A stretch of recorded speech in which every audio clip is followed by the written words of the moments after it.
Good morning everyone. I am doctor HS. Kumawat. हम देख रहे थे यूनिट कॉस्टिंग। आज हम समझेंगे कॉस्ट शीट। इसी का दूसरा नाम है statement of cost and profit.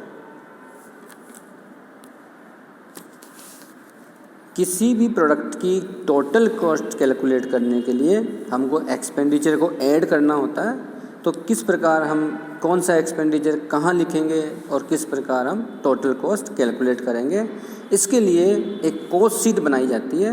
उस कॉस्ट शीट में जो कौन सी कॉस्ट कहाँ लिखनी है, जैसे direct material, direct labour, direct expenses, factory overheads, office and administration overheads, selling and distribution overheads, ये कहाँ पर लिखेंगे और कैसे टोटल कॉस्ट कैलकुलेट करेंगे, इसके लिए हम क्या बनाते हैं, कॉस्ट शीट।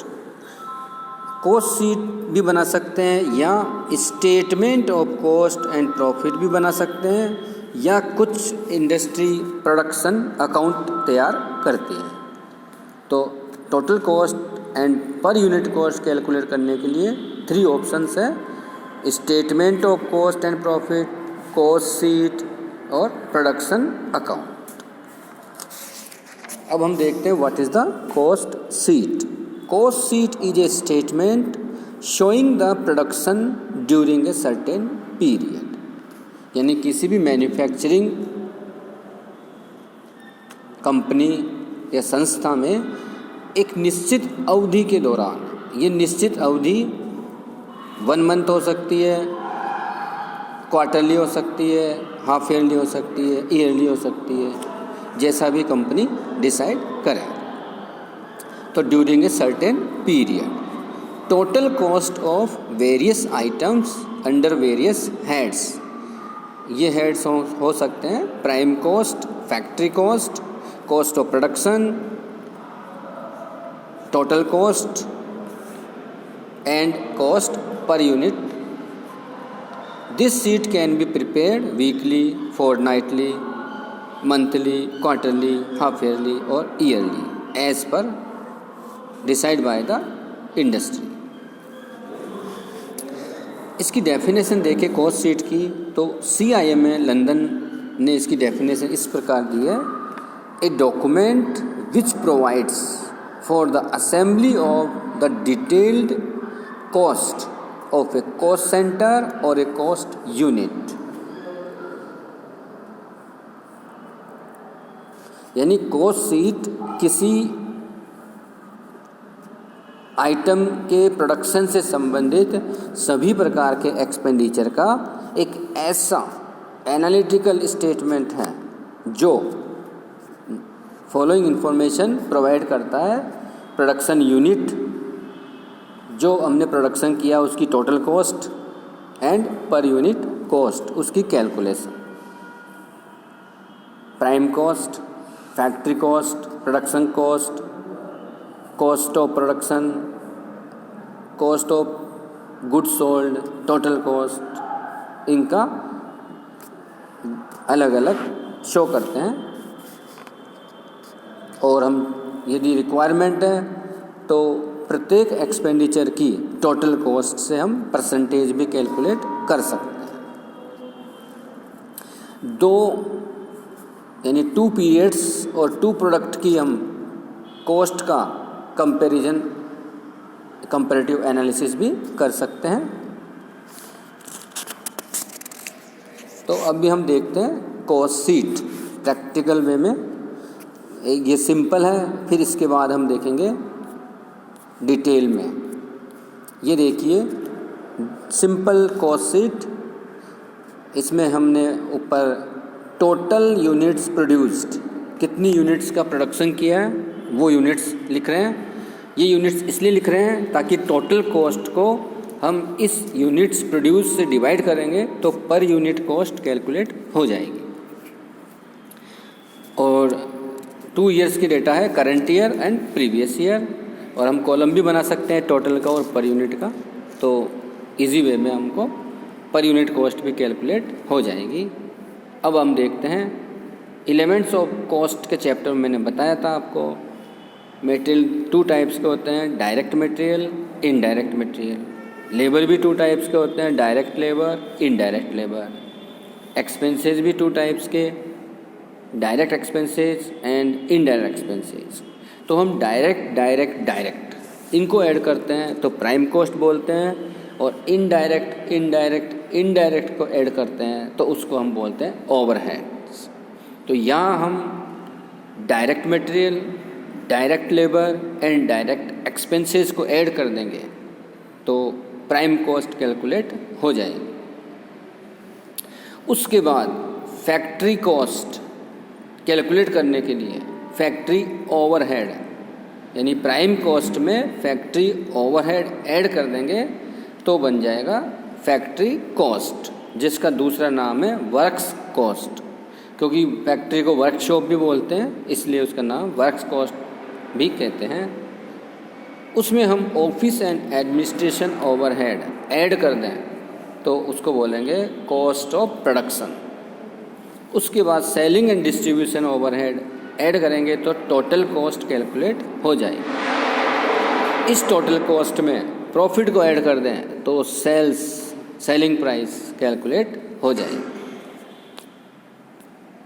अब हम डिटेल में कॉस्ट शीट देखते हैं। आज हम प्राइम कॉस्ट की डिटेल्स में देखते हैं। तो डायरेक्ट मटेरियल हम लेंगे कंज्यूम्ड, तो कैसे कैलकुलेट करेंगे direct material consumed? Opening stock of raw material लेंगे, उसमें हम ऐड करेंगे जो परचेज से संबंधित खर्चे हैं, carriage inward, custom duty, octroi, dock charges, freight inward, primary packing materials. Packing material 2 types का होता है, primary and secondary. Primary packing यहाँ आएगा डायरेक्ट मटेरियल में, और secondary packing selling and distribution overhead में जाएगा। तो हमने opening stock of raw material लिया, उसमें ये ऐड कर दिए और लेस करेंगे closing stock of raw material. और यदि स्क्रैप में सेल किया है तो उसको भी लेस कर देंगे सेल ऑफ स्क्रैप। और यदि कोई लॉस होता है बाय थेफ्ट बाय फायर, उसको भी लेस कर देंगे loss by theft, loss by fire.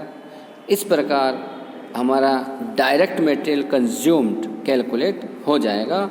फिर हम लिखेंगे डायरेक्ट वेजेज और उसके बाद डायरेक्ट एक्सपेंसेस। डायरेक्ट एक्सपेंसेस का दूसरा नाम है चार्जेबल एक्सपेंसेस, जिसमें हम इंक्लूड करते हैं रॉयल्टी या जो ऐसे खर्चे हैं जो पर्टिकुलर उसके लिए ही किए जा रहे हैं, तो उसको हम डायरेक्ट एक्सपेंसेस में लिखेंगे।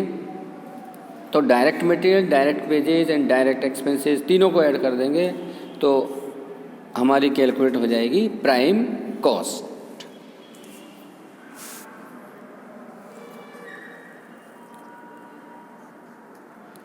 उसके बाद प्राइम कॉस्ट में हम ऐड करते हैं फैक्ट्री ओवरहेड, यानी फैक्ट्री जहाँ प्रोडक्शन होता है, जहाँ मशीन होती है, वहाँ उस फैक्ट्री से संबंधित जो भी खर्चे होते हैं वो सब हम यहाँ लिखेंगे फैक्ट्री ओवरहेड्स में। कौन कौन से खर्चे होते हैं वहाँ पर? फैक्ट्री का किराया यानी फैक्ट्री रेंट, फैक्ट्री का इंश्योरेंस, पावर जो लाइट होती है, फैक्ट्री की light means power consumed, factory supervision, drawing office staff की salary, motive power, fuel and oil, grease, steam, labour welfare expenses, depreciation of plant and machinery. इसी प्रकार depreciation of factory का, building का, और repairs and maintenance of factory, indirect wages, technical directors fees. और यदि loose tools को written off किया है वो भी फैक्ट्री ओवरहेड में आएगा, क्योंकि लूज टूल्स मशीन पर यूज किया जाता है। फैक्ट्री स्टेशनरी, फैक्ट्री मैनेजर की सैलरी, फैक्ट्री के क्लर्कियल स्टाफ की सैलरी, सुपरवाइज़र की सैलरी, और भी जो फैक्ट्री से संबंधित वहाँ डिपार्टमेंट में खर्चे हुए हैं, फैक्ट्री की क्लीनिंग के खर्चे हैं, वो सब हम कहाँ लिखेंगे? फैक्ट्री ओवरहेड में। तो प्राइम कॉस्ट में ऐड करेंगे फैक्ट्री ओवरहेड, तो हम कैलकुलेट हो जाएगी फैक्ट्री कॉस्ट। ये आ गई फैक्ट्री कॉस्ट। ये हम बाद में समझेंगे WIP का ओपनिंग स्टॉक और क्लोजिंग स्टॉक किस प्रकार ट्रीटमेंट किया जाता है इसका, ये बाद में समझेंगे। इस फैक्ट्री कॉस्ट के बाद हम ऐड करेंगे office and administration overhead. Office से संबंधित जो भी खर्चे हैं, ऑफिस की बिल्डिंग का, ऑफिस का स्टेशनरी, वो सब एक्सपेंडिचर हम कहाँ लिखेंगे, ऑफिस एंड एडमिनिस्ट्रेशन ओवरहेड। यहाँ हमने लिखा है ऑफिस का किराया, ऑफिस रेंट, ऑफिस स्टाफ की सैलरी, ऑफिस का electricity bill, printing stationery, depreciation of office की बिल्डिंग, ऑफिस का फर्नीचर और all expenses of related to directors, क्योंकि सभी डायरेक्टर्स ऑफिस में बैठते हैं। Depreciation on office equipments like printer etceteras. इसी प्रकार ऑफिस की repairing, general expenses, legal expenses, audit fees, bank charges, ये सब हम लिखेंगे ऑफिस एंड एडमिनिस्ट्रेशन ओवरहेड। तो फैक्ट्री कॉस्ट में ये ऐड कर देंगे ऑफिस एडमिनिस्ट्रेशन ओवरहेड, तो कैलकुलेट हो जाएगा कॉस्ट ऑफ प्रोडक्शन। ये भी हम बाद में समझेंगे। ओपनिंग स्टॉक और क्लोजिंग स्टॉक, फिनिश गुड्स का ट्रीटमेंट बाद में समझेंगे। इस कॉस्ट ऑफ प्रोडक्शन में हम ऐड करेंगे सेलिंग एंड डिस्ट्रीब्यूशन ओवरहेड। जो खर्चे सेलिंग बेचने से संबंधित होते हैं और डिस्ट्रीब्यूशन से संबंधित होते हैं, वो सब हम यहाँ लिखेंगे selling and distribution overhead. For example advertisement expenses, showroom expenses, agent से संबंधित खर्चे और कमीशन, सेल्समैन को जो दिया है उसकी salary, bad debts, demonstration expenses, packing expenses, carriage outward, rent of warehouse, जहाँ फिनिश गुड्स रखा हुआ है उस वेयर हाउस की electricity, insurance and expenses related to delivery van, salary of packing department, जो भी सेल्स से संबंधित खर्चे हैं, एक्सपेंसेस हम यहाँ सेलिंग एंड डिस्ट्रीब्यूशन ओवरहेड में ऐड कर देंगे। तो कॉस्ट ऑफ प्रोडक्शन में हम ऐड करेंगे selling and distribution overhead, then we find out the total cost. After that we add the profit, then we find out the sales और selling price. I hope you understand. Thanks.